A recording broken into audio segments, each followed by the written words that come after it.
Imagine with me for a moment. You're at a blowout party at your dream house, surrounded by all your friends, in the middle of planned choreography to a bespoke song, when suddenly, mid-grapevine, an irksome question pops into your head. You know you shouldn't ask it, but like an itch that needs to be scratched, you can't help yourself. Do you guys ever think about dying? A record scratches, the music stops, everyone gasps and stares in disbelief.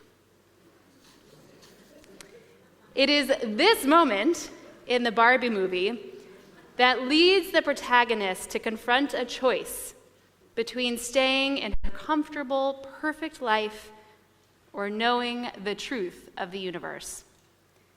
Though she hesitates to give up her idyllic existence, she lets her curiosity lead her down a path of discovery, learning, and personal growth.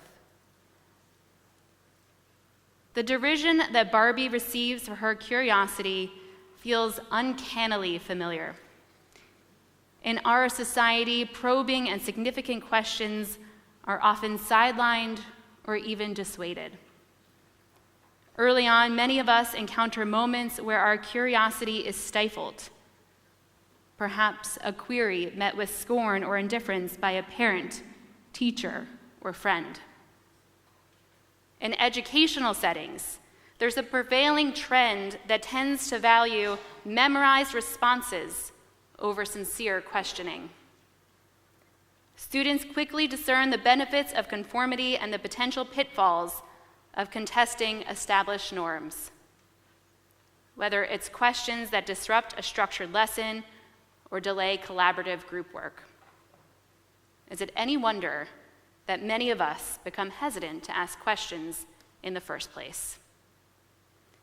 Because the fear is not just of being wrong, but of facing ridicule simply for asking a question in the first place.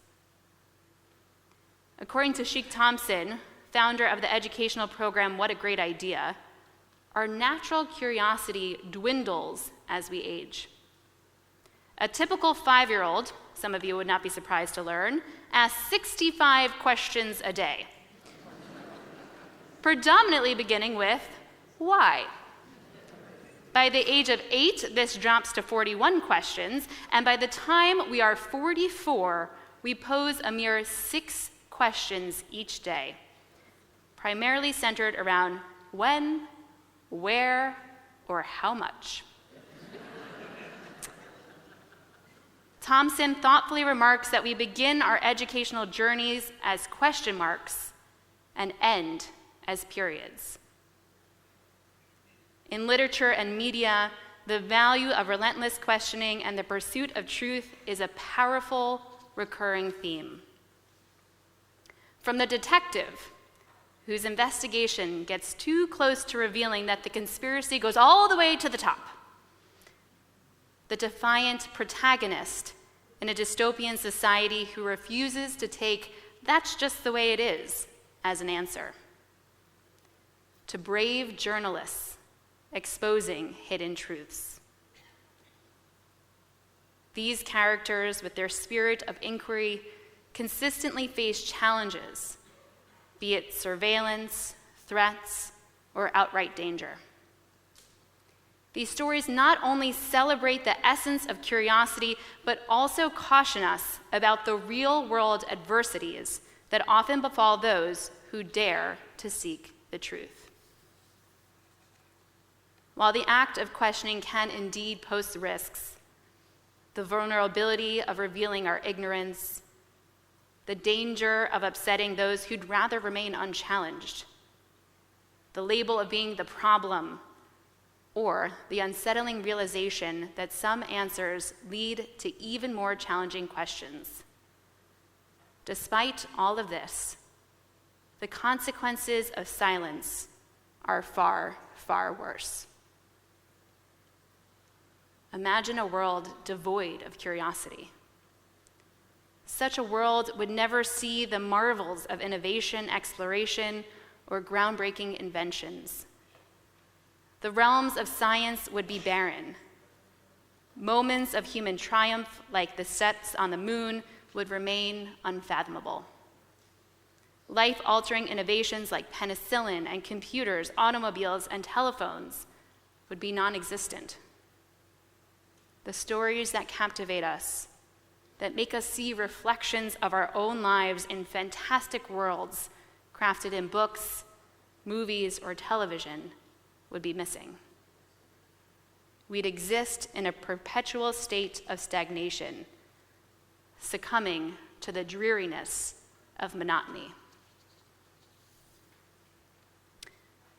The Torah offers a vivid illustration of just such a world, the Garden of Eden. In this haven, the first humans had everything they needed for a comfortable and lovely existence. Now, a world devoid of adversity, challenge, or discomfort might sound idyllic to many, but our text paints a portrait of excruciating boredom. This sentiment is echoed in the TV show The Good Place, where heaven is portrayed in a manner reminiscent of Eden. A character insightfully remarks, "On paper, this is paradise. All your desires and needs are met. But it's infinite.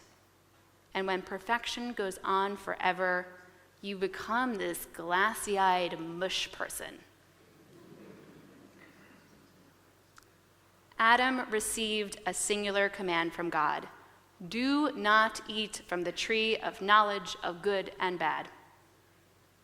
Adam accepted this directive without a hint of curiosity.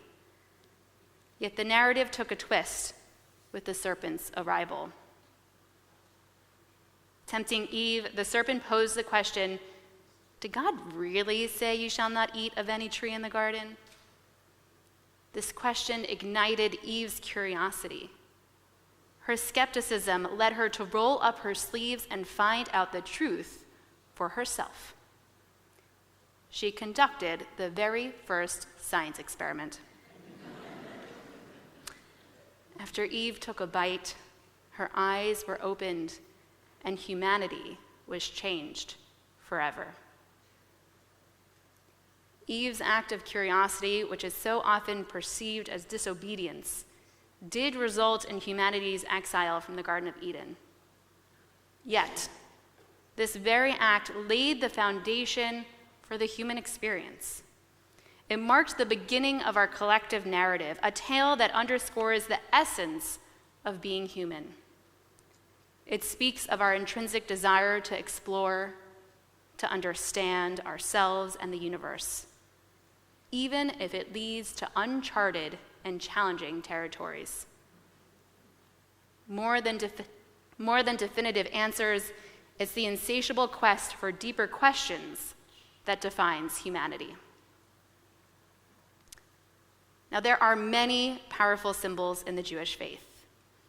The menorah, the Star of David, the kippah, the mezuzah, and of course the shofar.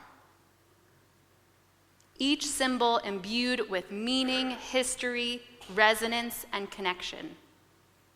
However, the most powerful symbol in the Jewish tradition, I would argue, is one that ironically does not exist in the biblical Hebrew grammatical structure: a question mark.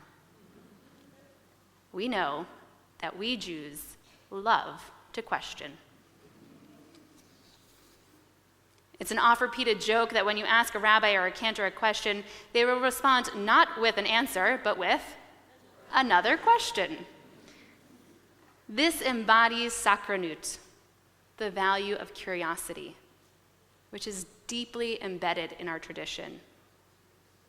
The Talmud, a compendium of rabbinic legal commentary, stands as a testament to this. Composed of innumerable debates about how to live according to the laws of the Torah, any given daf or page often leaves its reader with more questions than answers. Sometimes, even, at the end of a long and exhausting debate, the Talmud will conclude with teku, which means let it stand. essentially signaling that the debate is going to remain unresolved. Yet rather than disregarding these inconclusive discussions, we continue to learn and engage with those passages. The rabbis specifically chose to preserve these debates in our sacred text, highlighting that even in the absence of resolution, there is inherent value in the questions and in the act of exploration, perhaps even more so than landing on a definitive answer. One of the most dedicated students of curiosity is Brian Grazer, a Hollywood producer acclaimed for films like Apollo 13 and TV shows like Arrested Development. He attributes a significant portion of his success to his insatiable curiosity. In his book, A Curious Mind, The Secret to a Bigger Life, he details his journey cultivating this trait. Grazer routinely engages in what he calls curiosity conversations, one-on-one meetings with notable figures outside of the entertainment industry, not for the purposes of collecting facts or being able to impress at cocktail parties, but to grasp how others perceive the world.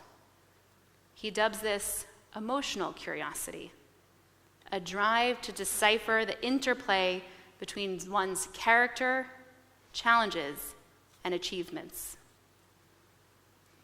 Now, these conversations aren't always comfortable, yet he consistently finds value in his inquisitiveness, stating, "Curiosity has swung wide many doors of opportunity for me. I've met amazing people, made great movies, made great friends, had some completely unexpected adventures, even fallen in love. Because I am not the least bit embarrassed to ask questions." Curiosity is rooted in a powerful mix of bravery and humility. It takes courage to admit, "I don't know," and equal humility to plead, "Please teach me." Rabbi Hillel in Pirkei Avot once remarked, "A timid person cannot learn." Delving deeper into this thought, Rav Avadia suggests that those who fear embarrassment might shy away from asking questions and thus remain confined within their boundaries of knowledge. It's essential to understand that the growth of curiosity is not just about the individual's courage. The wider community plays a crucial role in nurturing this trait by fostering a safe environment that embraces vulnerability. The high holiday season of renewal exemplifies this spirit of curiosity. Through Mishkan HaNefesh, an introspective practice, we are encouraged to reflect on our actions and decisions from the past year. Engaging in such profound self-examination demands significant bravery. The goal, however, is not for us to drown in self-regret, but to undertake the journey of tshuva, of repentance. This reflective period compels us to ask, how can the upcoming year be different?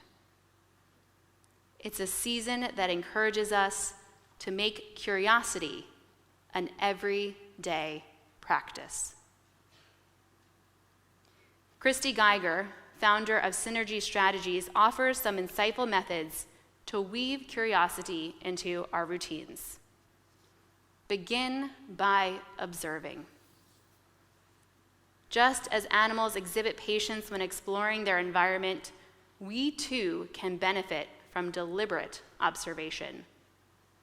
Instead of rushing, embrace stillness and study your surroundings. Engage all of your senses. Smell, touch, taste, and look closely. Shift from your usual spot or perspective to gain a holistic view. Genuine curiosity flourishes not from passive watching, but from immersive wonder. Next, ask questions. Before jumping in with your viewpoint, challenge yourself to ask 2 or 3 questions. Aim for depth. Peel back layers and test assumptions. This process fosters a deeper understanding and encourages more meaningful interactions. Further, expand your sources. Intentionally converse with those holding differing beliefs and listen to unfamiliar perspectives. This not only spawns fresh queries, but broadens your worldview. As you do this, be vigilant of your own biases and assumptions. This self-awareness paves the way for a more expansive mindset, moving beyond a limited worldview. Last, embrace change. Introduce novel experiences, no matter how small. Whether it's altering your commute to work or seeking input from colleagues before providing a solution, these shifts stimulate consciousness and present avenues for discovery. Observe, ask questions, expand our sources, embrace change. This is the practice of curiosity that each one of us can cultivate. As we stand at the threshold of a new year, consider, what sparks your curiosity? What profound questions do you want to ask in the coming year? About relationships with family, friends, yourself, with God, with the natural world, about norms and patterns of our society. Makor HaChaim, source of life, and Makor Sakranut, fountain of curiosity. Guide us in 5784 towards meaningful questions. As we navigate this journey, may we embrace the courage of curiosity. May we construct brave spaces that welcome deep questions. As we peer inward and focus outward, let's dig beneath the surface, inspired by the inherent wonder that resides within. This year, let's rekindle the relentless spirit of our inner child, ever inquisitive, ever questioning, transforming some of our most stubborn periods into big, audacious question marks. Shana Tova. Shana Tova.